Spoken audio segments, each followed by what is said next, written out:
মানবতা আজ কোথায়? দর্শক বন্ধুরা, আমরা কত কিছুই না জীবনে করি, কিন্তু আমার একটা প্রশ্ন আমাদের চ্যানেলের পক্ষ থেকে, মানবতা আজ কোথায়? গল্পে গল্পে রাতের ভিডিওতে সেই ভ্যান ড্রাইভারের করুণ কাহিনী আপনাদেরকে শোনাবো। তাই আপনারা সবাই ভিডিওটা না টেনে সম্পূর্ণ ভিডিওটা দেখবেন আর কমেন্ট করবেন, মানবতা আজ কোথায়।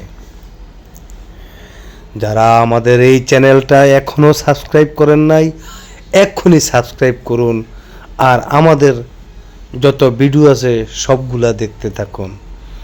চলুন আজকে সেই ভ্যান ড্রাইভারের করুণ কাহিনী শুনি। রসুলপুর গ্রামের সহজ সরল এক হতদরিদ্র ভ্যান ড্রাইভার আব্দুর রহিম ছিল। সে সমাজে ৮-১০টা মানুষের মতোই একজন মানুষ ছিল, কিন্তু সে ছিল সৎ একজন লোক। সে গরিব হলেও তার ভিতরে লোভ লালসা কিছুই ছিল না। আগে সে ভ্যান একটা মানুষের কাছ থেকে সে ভাড়া নিয়ে চালাইতো, কিন্তু ভ্যানের ভাড়া দিতে যেয়ে সে তার পরিবারের খরচ জোগাতে খুব কষ্ট হইতো। তাই তার বউয়ের পরামর্শে সে কিস্তিতে টাকা তুলে একটা ভ্যান নিল। 3টা কিস্তি যেতে না যেতেই রহিম যখন রাতে এক ভাড়া নিয়ে রসুলপুর থেকে সুরপুর যেতেছিল, সেই রাত তখন বাজে 11টা বাজে।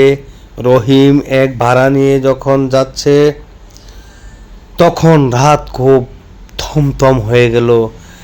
এক ভাড়াদারের কাছে যেতেই 4 জন দুর্বৃত্তরা রহিমকে ঘিরে ধরল আর বলল, কি আছে বাইর করে দে। রহিম বলল, ভাই আমি একজন সাধারণ ভ্যান ড্রাইভার, আমার কাছে তো কিছুই নাই। কয় যা আছে বাইর কর। দুর্বৃত্তরা, রহিম তখন ভয় পেয়ে ধারালো অস্ত্রের ভয়ে শরীর ঘা সম করে রাখত। তখন রহিম তার সারা দিনের সেই ভাড়ার টাকাগুলা তাদের হাতে দিয়ে দিল। তখন একটা থাপ্পড় দিয়ে রহিমকে বলল, আর কি আছে বাইর কর। রহিম হতভম্ব হয়ে, রহিমের একটা ভাঙাচুর একটা মোবাইল ছিল, সেটা হচ্ছিল বাটনের মোবাইল। তখন বলল, এই মোবাইল ছাড়া আমার আর কিছু নেই। তখন বলল দুর্বৃত্তরা, তোর গাড়িতে কি মালামাল আছে? তখন বলল, সুরপুরের অমুক দোকানের এই মালগুলা। কয় মালগুলা আজকে নিয়ে নেব। রহিম বলল, ভাই মালগুলা আমার কাছে আমানত, আমি ভাড়া যদি পৌঁছাইতে না পারি, মালগুলা যদি না দিতে পারি, তাহলে আমার অনেক টাকা জরিমানা চলে আসবে। আমি গরিব মানুষ, আমার যা আছে আমি তো দিয়ে দিলাম।